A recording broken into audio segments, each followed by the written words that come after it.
मंडळी, स्वागत आहे तुमचं आजच्या आपल्या नवीन एका ब्लॉगमध्ये। तर स्वराला आणि शौर्याला सुट्टे लागलेले आहेत, पण ती स्वराची कॅम्प चालू आहेत अजून 2-3 दिवस। आणि आता आम्ही जेवण वगैरे सर्व काही झालेले आहे। आणि शौर्य काय पितो तू? ज्यूस पितो।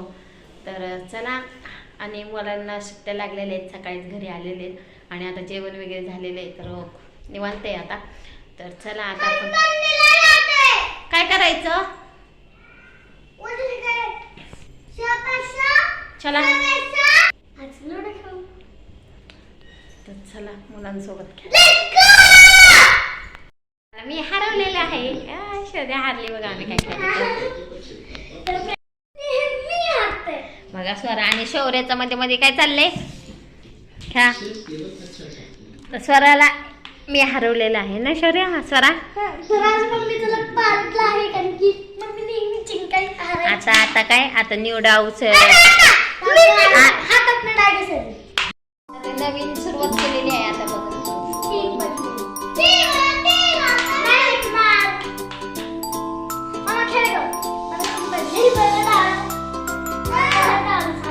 तर बघा कोण जिंकत आले। माझे 3 गेलेले आहेत आणि 1 बाकी आहे। स्वराच्या ते 3 गेली, तिची पण 1 बाकी आहे। तर बघू कोण चिटिंग करून खेळते। मला फक्त 1 पाहिजे, तिला फक्त 2 पाहिजे। कोण जिंकणार? हे तर बघा मी विन झाले। स्वराची स्वरा जिंकली आली। तर फायनली मी जिंकलेली आहे आणि स्वरा हरलेली आहे।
चला, तर फायनली आता आम्ही जस्ट आलेलो आहोत आणि खूप छान आरती सुद्धा मिळाली ना, अभिषेक पण होता छान आणि त्याचं पण दर्शन झालं, स्वामी समर्थाचं पण दर्शन झालं आणि खूप छान वाटलं। मुलांसोबत हा असा दिवस गेलेला आहे आणि